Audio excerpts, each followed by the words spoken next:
사도신경 신앙 고백함으로 수요일 저녁 예배 드리겠습니다.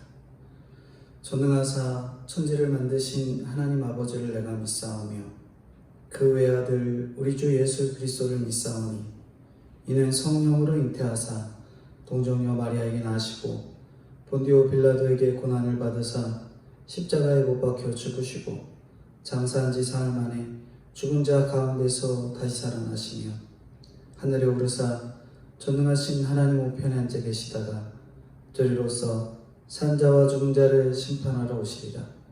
성령을 믿사오며 거룩한 공회와 성도가 서로 교통하는 것과 죄를 사하여 주시는 것과 몸이 다시 사는 것과 영원히 사는 것을 믿사옵나이다. 아멘. 거룩하신 주님, 은혜와 사랑을 진심으로 감사합니다. 하나님께서 하나님의 귀한 성도로 불러주셨지만 저희들 말씀대로 살아가지 못하고 신앙생활을 열매 맺지 못하여 하나님 지금 이 시대에 끊임없이 비난을 받고 조롱을 받고 업신을 받는 이 세상의 기독교가 되고 말았음을 하나님 아버지 앞에 엎드려 회개합니다. 믿음으로 준비되지 못한 저희들의 연약함들을 하나님 아버지 앞에 엎드려 자백하고 회개하오니 불쌍히 여겨주시고 이 시대 하나님의 성도로 부르신 성도의 역할들을 믿음으로 잘 감당할 수 있도록 저희들에게 강건한 은혜와 말씀에 담대하게 준비된 하나님의 일꾼이 될 수 있도록 주님 은혜를 함께하여 주시고 인도해 주옵소서.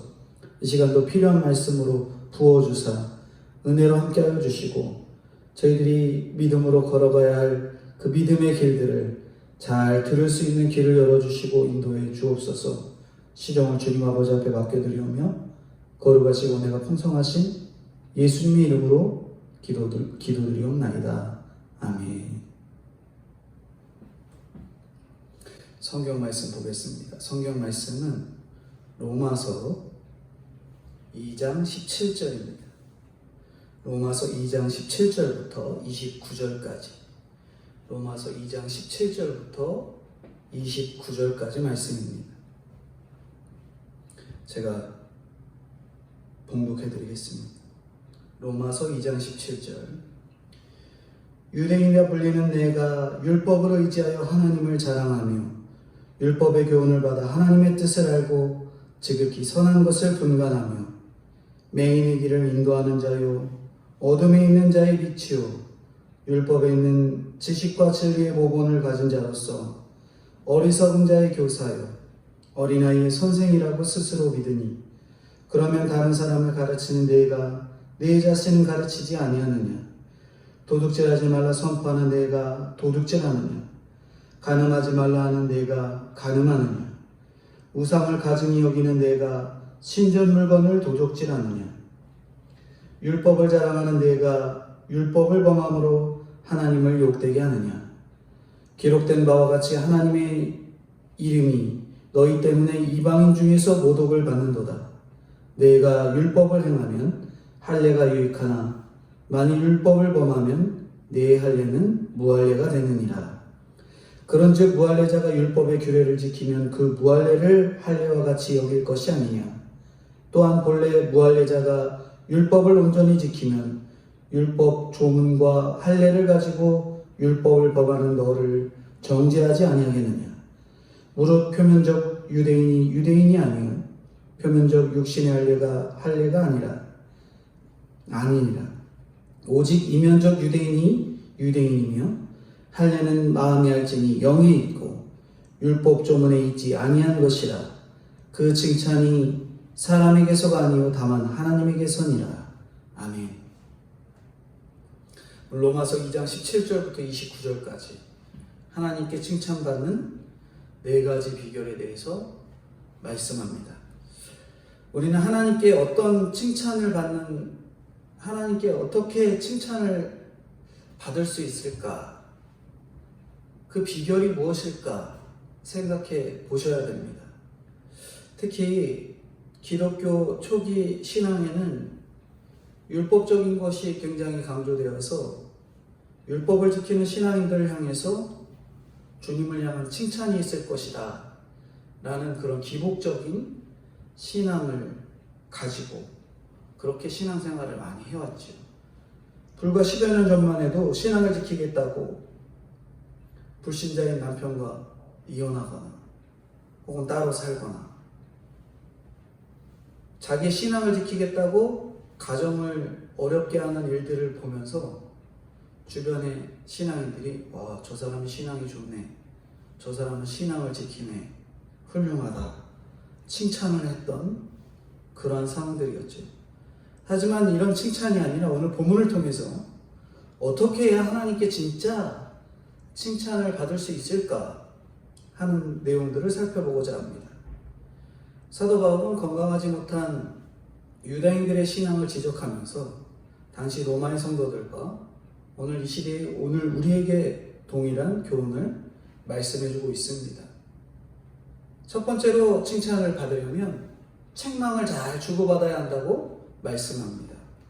책망을 잘 주고받아라. 17절 18절입니다. 유대인이라 불리는 내가 율법을 의지하며 하나님을 자랑하며 율법의 교훈을 받아 하나님의 뜻을 알고 지극히 선한 것을 분간하며. 바울은 유대인을 책망하기 전에 유대인의 장점부터 언급을 합니다. 이처럼 누군가의 잘못을 지적하기 위해서는 반드시 먼저 그 사람을 사랑해야 돼요. 그럴 때 죄를 분별하는 지혜가 생깁니다. 장단점을 분별할 때에도 항상 구원의 초점으로 보는 것이 중요한 것이죠. 구원의 초점이 없이 지적질만 하다 보면 사랑이 없이 계속 경고만 하게 됩니다. 어느 한 부분이 내 마음에 들지 않는다고 그 사람의 전체를 부정해서는 안 되는 것이지요. 요한복음 1장 46절에 47절에 보면 빌립이 나다니엘에게 예수님을 소개하자 나다니엘은 나사렛에서 무슨 선한 것이 날 수 있느냐라고 말합니다. 그러나 예수님은 그 이야기를 듣고도 나다니엘을 무시하거나 판단하지 않으시고 보라 이는 참으로 이스라엘 사람이라 그 속에 간사한 것이 없도다라고 칭찬하시죠. 그 이후로 나다니엘이 무화과나무 아래에 있는 것을 보았다고 하십니다. 무화과나무 아래는 당시 기도하고 예배드리고 묵상하고 경건한 처소였죠. 주님은 이것을 알고 계셨던 겁니다. 나사렛을 비난하는 말을 들으셨지만 그것이 지역감정으로 인한 한 말의 실수인지 악한 마음에서 나온 본질적인 발언인지 보셨던 거죠. 우리는 어떻게 하시겠습니까? 사랑을 분별하기 위해서는 기도가 쌓이고 내공이 쌓여야 됩니다. 겸손함으로 바라보아야죠. 책망을 잘하고 또 잘 받으려면 무엇보다 우리가 내 죄를 볼 수 있어야 됩니다.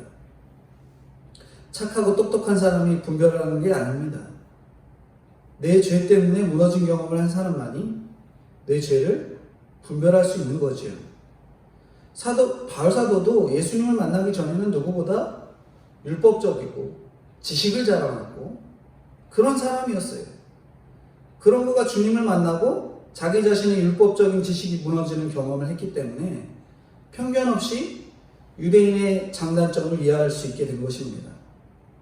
우리가 누구에게는 책망하거나 조언을 할 때 정말 관심을 갖고 사랑으로 하는가? 아니면 그냥 관심도 없는데 지적질하는 것에 그치고 있는가? 우리가 잘 생각해 봐야 됩니다. 신앙생활을 어떻게 하네? 저렇게 하네? 이렇게 지적하기 이전에 그 사람이 신앙적으로 잘 생활하고 있는지, 그 사람을 위해서 내가 얼마나 기도를 해줬는지 먼저 생각해 봐야 되는 것이지요. 그게 바로 첫 번째로 책망을 잘 주고받아야 칭찬을 받게 된다 말씀합니다. 두 번째 칭찬받는 비결은 역할과 지위를 바로 알아야 칭찬을 받습니다. 19절부터 20절인데요. 맹인의 길을 인도하는 자여 어둠에 있는 자의 빛이요 율법에 있는 지식과 진리의 보본을 가진 자로서 어리석은 자의 교사여 어린아이의 선생이라고 스스로 믿으니. 앞절에서 잔뜩 좋은 말로 유대인이 믿음을 칭찬하더니 곧장 그들이 스스로 믿었다라고 말합니다. 뭔가 이상하죠. 우리가 처음에 예수님 믿을 때는 교회에서 가르치는 대로 잘 따라갑니다. 예배도 빠지지 않고 새벽 예배까지 나오라고 해도 잘 나옵니다. 바리새인들이 처음에 그랬어요. 하루 3번 정해놓고 어딜 가서든지 어떤 상황이 있든지 기도하고 사람을 만나도 기도하다 보니까 굉장히 경건한 사람이다 라고 칭찬을 받았던 거죠. 믿음의 혈통을 자랑하는 유대인으로서 하나님을 자랑하고 하나님의 뜻을 가르치게 됐습니다.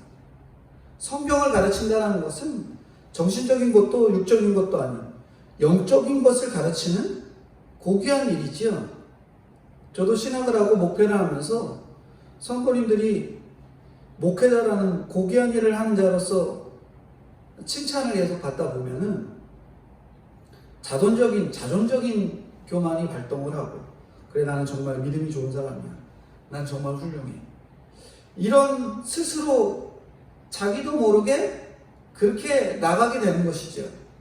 역할을 지위로 생각하는 그런 사람들이 있다는 거죠. 우리가 저희도 모르게 자연스럽게 역할을 지위로 착각할 때가 많습니다. 유대인은 성경을 가르치는 것을 사람들을 하나님께 인도하는 중보자, 중도자, 가운데 다리의 역할이라고 생각하지 않고 자기들이 갖고 있는 지위라고 여겼던 거예요. 선생의 역할을 특별한 지위라고 착각했기 때문에 남들만 열심히 가르치고 자신에 대한 하나님의 기대는 저버렸던 거예요. 유대인이라서 혹은 목사라서 혹은 교회 장로라서 권사라서 직분자라서 구원의 문제가 다 해결된 것처럼 생각하니까 정작 이루어야 할 스스로의 구원에 대해서 필요성을 못 느낀 거예요. 역할에 의한 책임은 상대적이고 지위로 인한 특권은 절대적이라는 주장하는 것이 죄인인 인간의 특징이라는 거예요. 역할을 특권으로, 지위로 오해하는 것입니다. 자녀들에게 공부 못한다고 공부 좀 열심히 하라고 그렇게 말하면 대답이 뭔 것 같으세요? 저 공부 좀 못해도 나 반에서 내 밑에 2명이나 있어. 그렇게 말합니다. 좀 크면 또 태도가 달라지죠. 너 왜 이렇게 공부 안 하니? 그러면 뭐라고 해요? 다른 애들은 다 학원 다니는데 나는 학원 안 다녀서 그래. 좀 이제 더 커갖고 대학교 가면 넌 왜 학교에서 장학금 못 받냐? 그러면 그동안 공부했으니 좀 놀면서 공부하고 싶다. 이렇게만 계속 자기의 특권만을 부르짖는 거예요. 근데 그게 누굴 특별하게 닮아가서 그런 게 아닙니다. 다 부모인 제가 가르쳤기 때문에 그래요. 우리 스스로도 모르게 예수님을 믿는다고 하면서 다른 사람들의 이 특권을 그렇게 언급을 하죠. 목회자로서 하나님이 맡긴 책임을 다하기보다는 미루고 지위만 누리고 싶을 때가 있다는 것입니다. 교회에 가서 말씀 준비하고 기도하고 왔는데 집에서 아버지 혹은 남편의 역할을 하라 하니까 나 지쳐서 못하겠어 하는 겁니다. 직장도 마찬가지예요. 일반 가정에서 내가 돈 벌어오니까 넌 집에서 애 키우고 집안사님 잘하면 돼 하면서 집에서는 누워만 있고 가장으로서 특권만 누리는 게 아버지의 모습이죠. 또 엄마 거꾸로 해요. 내가 집안일 다 하고 저녁 돼서 들어오면 애 좀 보고 집안일 좀 도와줘야지. 왜 아무것도 안 하냐? 또 아내로서의 특권을 부리죠. 가정과 직장과 교회와 모든 관계 속에서 만족이 없는 이유는 우리가 역할과 지위를 혼돈하기 때문에, 나의 역할과 지위를 혼돈하기 때문에 그렇습니다. 우리 모두에게는 하나님이 주신 역할이 있어요. 분야가 다를 뿐이지 몸된 교회를 이뤄가기 위해서 모두가 귀한 역할입니다. 교회가 먼저 담을 헐어야 되거든요. 직분의 벽, 신앙의 벽, 권위의 벽, 교회 안에서 먼저 무너져야 되죠. 교회 밖에서도 지위로 누리는 특권이 아니라 그리스도인의 역할이 아닌 책임을 먼저 해야 됩니다. 지금 코로나 시대에 기독교인들이 분노하는 가장 큰 이유 중에 하나가, 특별히 저도 뉴스를 보면서 왜 기독교가만 저럴까 하는 특권을 내려놓기 위해서는 그리스도인으로서의 책임을 다하지 못한 것에 대해서 우리가 회개할 필요가 있습니다. 17절 전반부에 유대인이라 불리는 내가 라고 기록되어 있지만 원래 이스라엘 사람이라는 공식 명칭이 있어요. 솔로몬 이후 이스라엘이 남유다와 북이스라엘로 갈라지고 주전 722년 북이스라엘이 멸망하면서 사마리아인 같은 혼혈족이 이스라엘로 이주해요. 그때부터 남유다 사람들이 혼혈족을 무시하기 위해서 쓰였던 표현이 뭐냐면, 자기는 선민이야, 나는 자긍심이 있어, 그러면서 유대인이라는 명칭을 쓴 거예요. 하지만 지금은 그 명칭이 비난의 의미로 쓰일 때가 많아서 다시 이스라엘이라는 이름을 쓰고 있습니다. 오늘 이 시대에 우리가 기독교인이 비난의 의미로 쓰이지 않도록 우리가 먼저 특권이 아니라 역할을 잘해야 돼요. 역할을 어떻게 해야 돼요? 내가 예수 믿는 자로서 성경 그대로 지켜내는 일, 예수님이 말씀하신 그 일을 그대로 지켜내는 일을 우리의 역할로 잘 감당해야 되는 거죠. 그러지도 않으면서 나는 역할을 못하면서 특권만 누리려고 하다 보니까 왜 우리 보고 뭐라 그래? 왜 기독교만 뭐라 그래? 그런 상황이 일어나게 되는 것이지요. 명예로운 이름에는 그만큼의 책임이 따릅니다. 기독교인 명예로운 이름이에요. 그의 이름에 걸맞게 하나님의 맡겨주신 그 책임을 다하셔야 됩니다. 기도도 안 하면서, 말씀도 보지 않고, 그렇게 아무것도 안 하면서 특권만을 누리려고 해서는 안 된다는 거죠. 역할은 이루어가고 지위만, 특권만 내세운다면 칭찬은커녕 비난과 멸시의 대상이 될 수 있음을 우리가 명심해야 할 것입니다. 세 번째로 우리가 칭찬을 받기 위해서는 자신을 가르치는 자가 칭찬을 받는다. 자신을 가르치는 자. 21절, 22절 제가 읽어드리겠습니다. 그러면 다른 사람을 가르치는 내가 내 자신을 가르치지 아니하느냐? 도둑질하지 말라 선포하는 내가 도둑질을 하느냐? 간음하지 말라 하는 내가 간음하느냐? 우상을 가증히 여기는 내가 신전 물건을 도둑질하느냐? 뉴스에 자주 보면 이런 표현을 많이 하더라고요. 내로남불. 내가 하면 로맨스, 남이 하면 불륜이라는 거죠. 남이 하면 끼어들기, 내가 하면 차선 변경. 남에게 엄격한 사람이 우리 자신에게는 너무 너그러울 때가 있습니다. 집에서도 아이가 뭔가 접시를 깨면 너 왜 그거 안 아끼고 조심하지 못하냐 야단치고 소리치지만, 내가 실수해서 깨면 조용히 처리할 때가 있지요. 인간은 근본적으로 남을 가르치는 건 좋아하면서 스스로를 가르치는 건 어려워합니다. 우리가 설교를 들어도 이 말은 내 자녀가 들어야 돼, 이건 내 부모님이 들어야 돼 하면서 눈물을 흘릴 때가 있습니다. 누구 집사가, 누구 성도가, 누구 장로가, 누가 들어야 되는데 하면서 늘 다른 사람 가르칠 생각만 하고 있지요. 저도 그 생각을 많이 했었어요. 다른 사람에게 이 말씀이 꼭 필요하구나, 저 성도에게, 이 사람에게 이게 꼭 필요하구나 하고 생각할 때가 많습니다. 저는 목회자로서 말씀을 가르쳐야 하는 상황에 놓이지 성경 보고 가르치려고만 성경을 볼 때가 있어요. 어쩔 수 없이 목회자로 부름을 받았기 때문이기도 합니다. 그러나 남을 가르치면서 나 스스로를 가르치지 않으면 하나님이 저를 가르칠 수밖에 없는 거예요. 내가 성경 보고 깨달아서 내가 이 말씀의 주인공이구나 라고 깨닫지 못하면 하나님이 저에게 직접 가르쳐 주신다는 거죠. 어떻게 가르쳐 주실 것 같으세요? 여러 가지 사건과 사고와 여러 가지 것들을 여러 가지 일들을 통해서 깨닫게 해주십니다.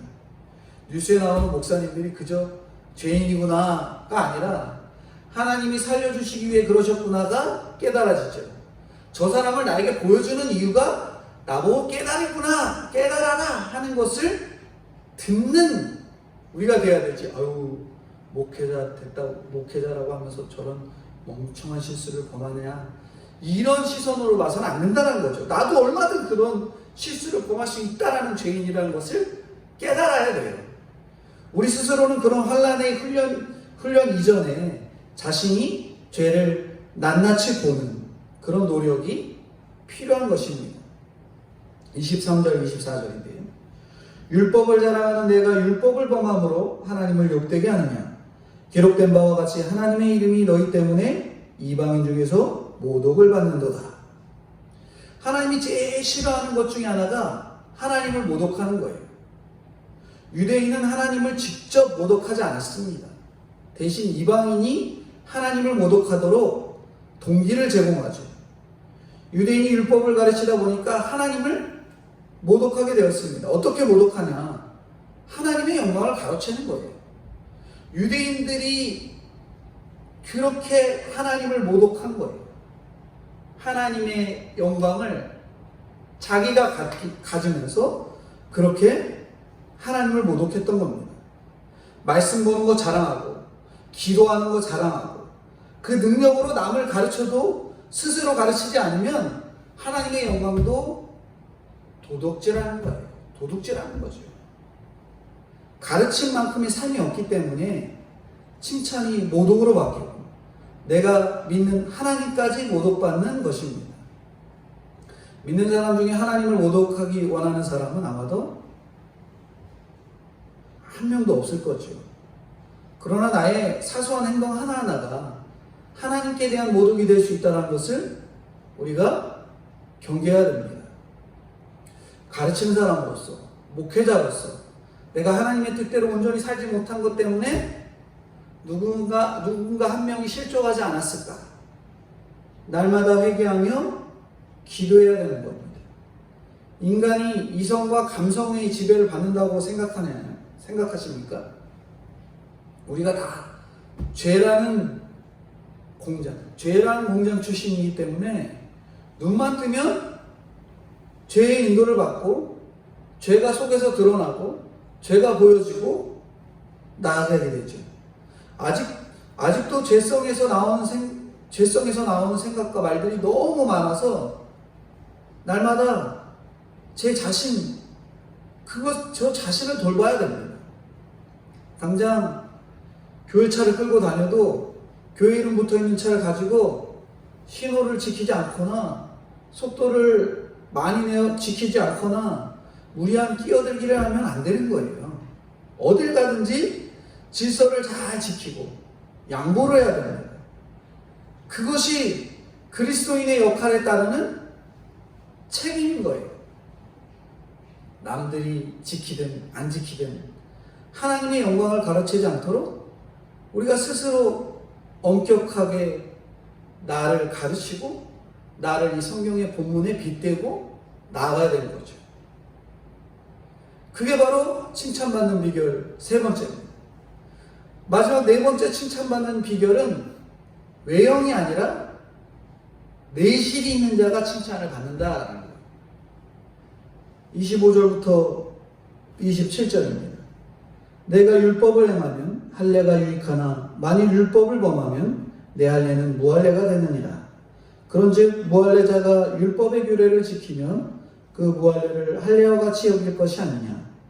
또한 본래 무할례자가 율법을 온전히 지키면 율법 조문과 할례를 가지고 율법을 범하는 너를 정죄하지 아니하겠느냐. 할례는 유대인의 영적인 상징입니다. 영적인 상징이에요. 유대인으로서 할례를 받지 않는 것은 수치스러운 일로 여겼지요.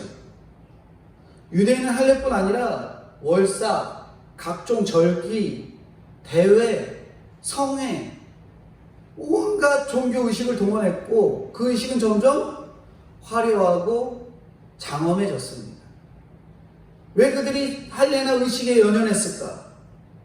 율법을 제대로 지키지 못하는 그런 자신들의 삶을 포장하기 위해서 화려한 외적 의식이 그들에게 필요했다는 거예요. 신앙 성숙이란 고린도후서 4장 16절의 말씀처럼 우리의 겉사람은 낡아지나 우리의 속사람은 날로 새로워지는 것입니다. 속에 든 것이 없기 때문에 자꾸 껍데기만 포장하는 거예요. 경건한 의식 속에 있으면 우리가 의로워져요? 화려한 그릇에 담는다고 저절로 음식이 맛있어지느냐 말이에요. 실내 장식이 멋있고 테이블 뽀가고 너무 예쁘고 메뉴가 다양하고 종업원이 아무리 친절해도 음식 맛없으면 그 식당에 가요 안 가요? 다시 안 가요. 할례받은 유대인은 무할례자인 이방인처럼 이방인을 개처럼 여겼습니다. 근데 바울은 무할례자가 율법을 더 잘 지키면 할례받은 너희를 판단하지 않겠느냐 이렇게 말하는 거예요. 이 말은 유대인에게 있어서 엄청나게 충격적인 말이죠. 소갈이 없다, 핵심이 없다, 그 말을 하고 있는 거예요. 제가 목회자인데 목회자가 제대로 못 살아서 평신도가 저를 판단한다 라고 생각하면 제가 이 자리에서 얼마나 식은땀이 나겠어요. 그러나 그것이 마땅한 것입니다. 직분을 가졌다고 해서 믿음까지 성숙한 게 아니거든요. 성경을 많이 읽고 날마다 빽빽하게 말씀 듣는 말씀 필기 노트 만들어서 그렇게 나간다고. 중요한 것은 그 노트 필기 빽빽하게 읽는 말씀 준비되는 시간, 그것보다 중요한 것이 뭐냐면 말씀을 들은 대로 살아가는 삶이죠. 하나님의 성도의 교회는 어떤 기득권도 없습니다. 육적인 것이든 영적인 것이든 남보다 먼저 받은 것이 있다면 그거는 성기라고 줄 거예요. 성기라고. 먼저 됐다고 특권만 자랑하라고 준 게 아닙니다. 남들보다 더 나은 직책과 능력을 맡겨주셨다면 그것으로 남을 잘 섬기는 거예요. 그게 오늘날 우리의 성도의 역할입니다. 마지막 28절 29절인데요. 28절 29절 같이 읽겠습니다. 무릇 표면적 유대인이 유대인이 아니요 표면적 육신의 할례가 할례가 아니니라. 오직 이면적 유대인이 유대인이며 할례는 마음에 알지니 영에 있고 율법 조문에 있지 아니한 것이라. 그 칭찬이 사람에게서가 아니요 다만 하나님에게서니라. 예레미야 4장 4절에 보면 유다인과 예루살렘 주민들아 너희는 스스로 할례를 행하여 너희 마음 가죽을 베고 나 여호와께 속하라. 이 말씀하신 것처럼 진정한 할례는 마음의 가죽을 베는 할례입니다. 마음의 가죽을 벤다. 할례는 창세기 17장에 보면 남성의 포피를 잘라내는 것, 그것으로서 아브라함에게 처음 행하게 하시고 하나님의 언약 백성이 되는 표징으로 삼았던 겁니다. 구약에서의 할례는 신약에서의 세례로 이어졌죠. 우리가 성기의 포피를 베면 얼마나 아플 것 같으세요? 많이 아프지요? 그들은 하나님의 백성이 되기 위해서 신체의 그런 일부분을 잘라서 그런 아픔을 겪었던 거예요. 그와 같은 아픔으로 하나님 앞에서 마음을 찢는 회개, 마음을 찢는 회개를 하는 것이 바로 마음의 할례입니다. 우리가 태양빛이 뜨거우면 뜨거울수록 벽돌은 굳어지지요. 그러나 우리가 잘 알고 있는 버터는 뜨거운 빛 아래 있으면 금세 녹아버립니다. 오늘날 참성도는 벽돌이 아니라 버터가 되어야 돼요. 불같은 아픔이 올 때, 고난이 올 때, 훈련에 올 때 버터처럼 녹아져서 하나님의 말씀에 기도하고 엎드려지고 낮아지고 말씀에 더 깊숙이 들어가고 기도에 더 깊숙이 들어가야 됩니다. 버터는 햇빛뿐만 아니라 촛불에도 녹아요. 마음의 할례를 받은 성도는 하나님의 음성에 예민해져 갖고 조그만한 고난, 조그만한 사건, 사고가 와도 금세 내가 하나님 앞에 준비되지 못했던 여러 가지의 것들이 떠올라 회개하고 돌이키게 되는 거예요. 우리가 뜨거울수록 굳어지는 벽돌이 돼서 고난이 올수록 강팍해지고 말씀이 안 들린다면 하나님의 은혜가 들어갈 수 없는 거예요. 벽돌처럼 딱딱해져가고 말씀을 들어도 듣기 싫고 기도를 해도 수박 겉핥기식으로만 했다가 돌아갈 수밖에 없는 겁니다. 오늘 말씀의 결론인데 하나님께 칭찬받는 성도는 책망을 잘 주고받고 실천을 잘하는 사람이에요. 내 역할에 순종해서 책임을 다하고 남을 가르치기보다는 자신을 가르치는 사람, 하나님의 외적인 경험보다 마음을 찢는 회개를 가진 사람, 그 사람을 더 칭찬하세요. 사람에게 칭찬을 받아도 하루가 즐겁죠. 그런데 하나님께 칭찬을 받으면 그 기쁨을 무엇에 비할 수 있을 것 같으세요? 우리 모두 이런 로마서 말씀을 통해서 바울사도의 야단을 잘 받고 하나님께 칭찬받는 성도로 성장하는 저와 성도님들이 되어야 될 것입니다. 오늘 4가지 칭찬을 배웠습니다. 첫 번째, 책망을 잘 주고받아야 한다. 두 번째, 역할과 지위를 바로 알아야 된다. 세 번째, 자신을 가르치는 자가 칭찬을 받는다. 네 번째, 외형이 아닌 내실이 있는 자가 되어 칭찬을 받는 저와 성도님들이 되어야 할 것들을 말씀해주고 있습니다. 기도하겠습니다. 거룩하신 주님, 유대인이라고 칭찬받는 믿는 사람으로서 불리는 저희입니다. 하나님의 율법을 알고 자랑하며 안지나서나 말씀과 기도를 부르짖습니다. 그러나 마땅히 해야 할 책임은 다하지 못하고 권리만 부르짖을 때가 많습니다. 부모로, 자녀로, 직장인으로, 학생으로 역할을 주셨는데 그것을 지위로 혼동하고 제가 편하기 위해 특권만 주장하는 것을 불쌍히 여겨 주옵소서. 교회에서나 사회에서나 저에게 주어진 위치에서 오직 하나님을 섬기고 사람을 섬기는데 쓰임을 받는 저희들이 되게 하여 주옵소서. 하나님의 자녀로 말씀을 묵상하고 전도하면서 자신을 가르치지 못했던 저희 자신의 모습을 회개하는 저희들이 되게 하여 주옵소서. 주님이 오셔서 누구보다 목회자로서 저를 말씀을 통해 가르쳐 주시고 깨닫게 해주셔서 회개의 마음을 더하여 주옵시고 눈에 보이는 외형적인 경건보다 내적인 회개와 은혜가 있는 신앙이 되어야 할 것을 믿고 나아가는 저가 되게 하여 주옵소서. 날마다 내 안에 가죽을 베는 마음의 할례를 행하는 저희가 되게 하시고 죄에 대하여 애통하고 고난 가운데 굳어진 돌이 아니라 녹아지는 자가 돼서 나아가는 저희들이 되게 하여 주옵소서.